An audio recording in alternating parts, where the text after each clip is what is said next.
Jangan selalu memandang direndahkan dan diremehkan orang sebagai sebuah bencana dalam hidup. Itu kan cuma pandangan manusia, dia bukan Tuhan, dia bukan Allah. Biarkan orang menilai kita rendah, biarkan orang menilai kita jelek, biarkan orang menilai kita jahat, biarkan orang menilai kita tidak ada gunanya. Tapi kalau kita punya hati yang tulus untuk Tuhan, Tuhan akan tetap melihat kita mulia dan hebat. Itulah yang paling penting yang kita kejar dalam hidup. Bukan pengakuan publik, bukan pengakuan manusia, bukan populer di mata manusia, tapi kita hebat dan populer di mata Allah. Itulah yang dilakukan oleh Santo Yosafat, orang kudus, martir dari Rusia yang kita peringati pada hari ini. Dia sekolah di bidang perdagangan, tapi dia lebih jatuh cinta pada memelihara hidup rohani. Dan ternyata Tuhan bersamamu dan bersama rohmu. Inilah Injil suci menurut Lukas. Dimuliakanlah Tuhan. Yesus bersabda kepada para murid, siapa di antaramu yang mempunyai seorang hamba yang membajak atau mengembalakan ternak baginya, akan berkata kepada hamba itu waktu ia pulang dari ladang, mari segera makan. Bukankah sebaliknya ia akan berkata kepada hamba itu, sediakanlah makananku. Ikatlah pinggangmu dan layanilah aku, sampai aku selesai makan dan minum. Dan sesudah itu engkau boleh makan dan minum. Dan adakah ia berterima kasih kepada hamba itu, karena ia telah melakukan apa yang ditugaskan kepadanya. Demikian jugalah kalian, apabila kalian telah melakukan segala sesuatu yang ditugaskan kepadamu, hendaklah kalian berkata, kami ini hamba-hamba yang tak berguna. Kami hanya melakukan apa yang harus kami lakukan.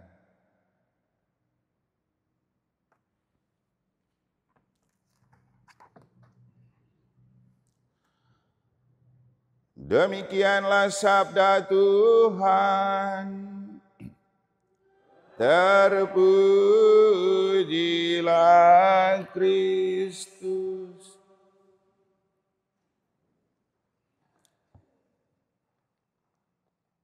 Tidak mudah untuk merasa sebagai orang yang tidak berguna setelah kita melakukan hal-hal yang sangat berguna.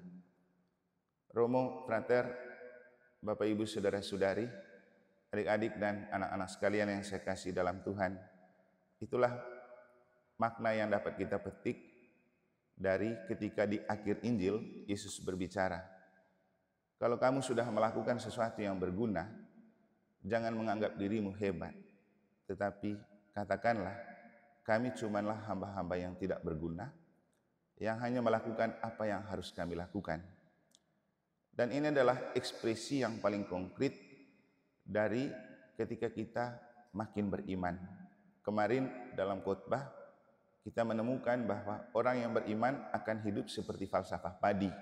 Semakin berisi, semakin merunduk, banyak diam, banyak tenang, dan merendahkan diri. Sebaliknya, orang yang beriman KTP atau beriman untuk popularitas, semakin terlibat, semakin banyak omong, semakin banyak komentar, semakin banyak acting, tapi belum tentu punya iman yang berisi. Yesus mengatakan kepada para muridnya bahwa kalau kamu sudah melakukan sesuatu yang sangat berguna, jangan menganggap diri tinggi dan hebat, tetapi tetap mengatakan diri sebagai kami cumanlah hamba yang tidak berguna. Walaupun kita menganggap diri sebagai hamba yang tidak berguna, bukan lalu berarti kita tidak mulia di hadapan Allah. Justru semakin kita merendahkan diri di hadapan sesama dan dunia, Tuhan semakin meninggikan kita. Saya rasa dulu juga pernah saya khotbahkan tentang ketika kita merendahkan diri di hadapan dunia dan sesama, Tuhan meninggikan kita di hadapannya dan mulia. Yesus itu telah merendahkan diri sampai wafat di kayu salib. Tapi justru itu yang membuat dia sangat tinggi di hadapan Allah dan diangkat menjadi anak Allah. Jangan selalu memandang direndahkan dan diremehkan orang sebagai sebuah bencana dalam hidup. Itu kan cuma pandangan manusia, dia bukan Tuhan, dia bukan Allah. Biarkan orang menilai kita rendah, biarkan orang menilai kita jelek, biarkan orang menilai kita jahat, biarkan orang menilai kita tidak ada gunanya. Tapi kalau kita punya hati yang tulus untuk Tuhan, Tuhan akan tetap melihat kita mulia dan hebat. Itulah yang paling penting yang kita kejar dalam hidup. Bukan pengakuan publik, bukan pengakuan manusia, bukan populer di mata manusia, tapi kita hebat dan populer di mata Allah. Itulah yang dilakukan oleh Santo Yosafat, orang kudus, martir dari Rusia yang kita peringati pada hari ini. Dia sekolah di bidang perdagangan, tapi dia lebih jatuh cinta pada memelihara hidup rohani. Dan ternyata panggilan untuk mencintai hidup rohani membuat dia menjadi orang yang sukses untuk mengembalikan kerusakan yang ada di gereja Rusia pada waktu itu, di mana mereka mau melepaskan diri dari keterikatan dan kesatuan dengan gereja Katolik Roma. Orang semua pada egois dan ingin berjuang sendiri dan merasa diri paling benar. Mereka melepaskan diri dari keterikatan dan kesatuan dengan gereja Katolik Roma. Beliau meninggalkan sekolah di bagian perdagangan, mendalami hidup rohani, lalu kemudian menjadi imam dan uskup, dan dia sukses mengembalikan hubungan dan kesatuan antara gereja Katolik Roma dan gereja di Rusia. Banyak orang yang tidak suka, banyak orang yang iri, banyak orang yang membenci dan berusaha untuk membunuh dia. Akhirnya memang dia dibunuh karena kebencian dan iri hati. Tapi itu bukanlah menjadi alasan untuk membuat dia kalah. Karena kalau saja dia tidak dibunuh karena dibenci, tidak mungkin hari ini kita merayakan dia sebagai orang kudus. Justru karena direndahkan oleh manusia, dia ditinggikan oleh Allah menjadi orang kudus yang kita peringati pada hari ini. Dan prinsip hidup yang beliau miliki untuk juga kita bisa miliki ketika dia punya falsafah saleh dan keras terhadap diri sendiri, atau tegas terhadap diri sendiri, tetapi lembut dan murah hati kepada sesama. Mungkin dulu juga pernah saya sampaikan, ciri pemimpin yang sukses kalau punya prinsip, tegas dalam prinsip, lembut dalam cara. Dan seorang pribadi yang sukses ketika dia tegas terhadap diri sendiri, tapi lembut terhadap sesama. Dan Bapak Ibu, tegas terhadap diri sendiri itu sangat penting. Karena kalau kita sudah bisa mengontrol diri, kita akan dengan mudah mengontrol orang. Dan inilah yang dimaksudkan oleh Yesus ketika beberapa hari lalu atau kemarin, Yesus mengingatkan pada muridnya, jagalah dirimu.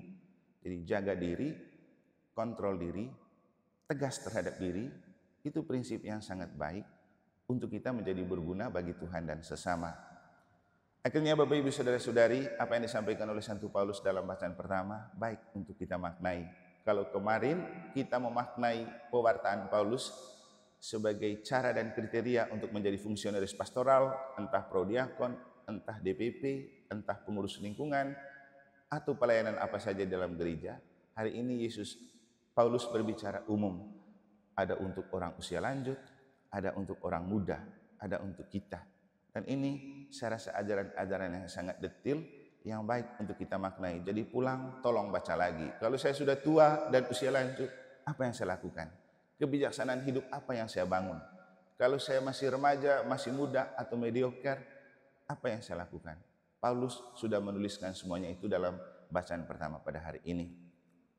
Mari kita memohon kepada Santo Yosafat agar kita pun mampu tegas dan prinsip terhadap diri sendiri, tapi lembut dan murah hati kepada sesama.